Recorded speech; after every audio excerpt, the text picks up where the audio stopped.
TikTok is in the middle of various controversial news at the moment because, rumours are that they want to ban TikTok. And as far as I'm aware, actually some breaking news just out of the USA, I think it's from Montana, that they've actually officially banned TikTok. Ooh, a Trojan horse of the godless Chinese Communist Party.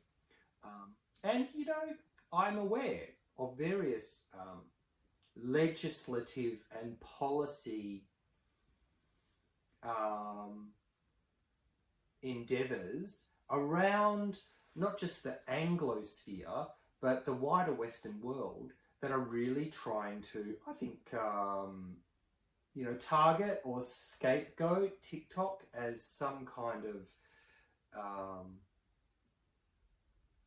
dangerous, nefarious force in our social media landscape that's kind of polluting the minds of the young by the aforementioned godless Chinese Communist Party. Yeah, it's not just Montana. I'm aware in my country of Australia, I believe it's the case that the federal government in Aussie has put forward some directives that ban federal government employees from having TikTok on their devices if they're in certain positions, or if they go into certain federal government buildings. That may be happening at a state level. I know it's happening at a federal level in Australia. I believe that they're trying to do it all over America. They haven't been super successful yet because there's been some pushback, and it's harder, I think, because of the federalist government system in America. It's harder to have centralized authoritarian. It's harder to have centralized authoritarian currents become ascendant in America than it is in Australia, where we have a more top-down government system. We're a bit more compliant, unfortunately, in this country, and it's easier to kind of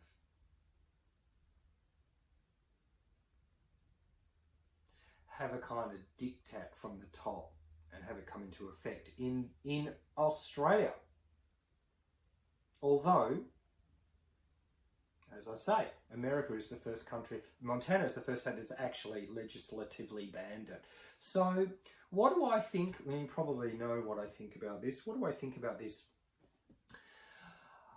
I think wider bans of TikTok, if they end up being more effective, would be a mistake, a failure, and an indictment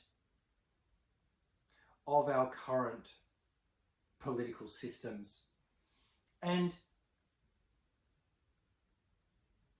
systems of our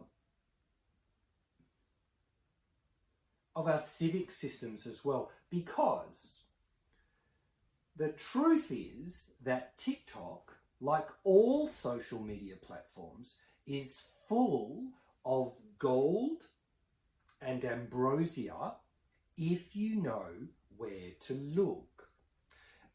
And of course, we also know that TikTok, like all social media platforms, is replete with poison and traps that you are also free to imbibe or stumble backwards into if you so choose, or are too naive to navigate the systems. So,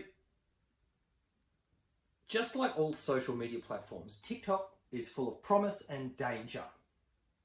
But isn't that what we signed up for as citizens of complex, postmodern, post-structural, highly networked, highly connected, highly complicated, late-stage Western democratic societies. Isn't that what we signed up for? We wanted information. We wanted informational freedom. We wanted globalized networked technology and communication. We wanted the Library of Alexandria. And that's what we got. And now we're struggling to handle it. We wanted to be postmodern Western democratic citizens. And the price of this kind of citizenship, which is the price of citizenship from time immemorial, is the ability and to have the discipline to curate the enormity of the culture that we find ourselves in, the culture that we have created for ourselves. So the price of citizenship is, in complex democracies, is the ability and the discipline to curate the enormity of the culture that we have created for ourselves. Didn't we say that we wanted to be able to sieve through the phantasmagoria of the World Wide Web and come to terms with all that we found there, the promise and the toxicity? So I say, give us the freedom to risk coming to terms with the internet. But do we have the wherewithal to come to terms maturely and competently with all that we have exposure to in the multiverse of the World Wide Web? Are we worthy of the enormity that we have created for ourselves, or are we too weak and flabby for our big, wide, World Wide Web world? Do we want to be rather babied and coddled with our content? Are we too tender of mind to handle the world that we wanted? Would we be more comfortable to be spoon-fed our medicated content by the benign night nurse of the government or some such other overarching and authoritarian institution? If this is the case, as far as I'm concerned, we don't deserve either the internet or democracy, frankly. As I say, being a citizen of a democracy is hard work and it should not be easy. The rewards of free, democratic, postmodern citizenry are immense, but they're not without consequence and obligation. It seems that we are forgetting this rapidly, way too quickly, in our oscillating, flux-like, hyper-modern,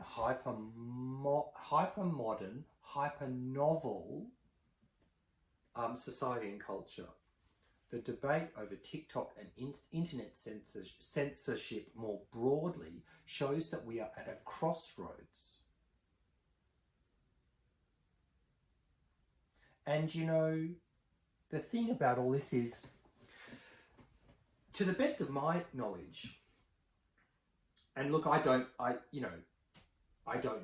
what might come out in the future, but to the best of my limited knowledge, I'm not really that sure that TikTok is any worse or better than any of the other social media companies that actually, as we are more and more and increasingly aware, have been behaving in ways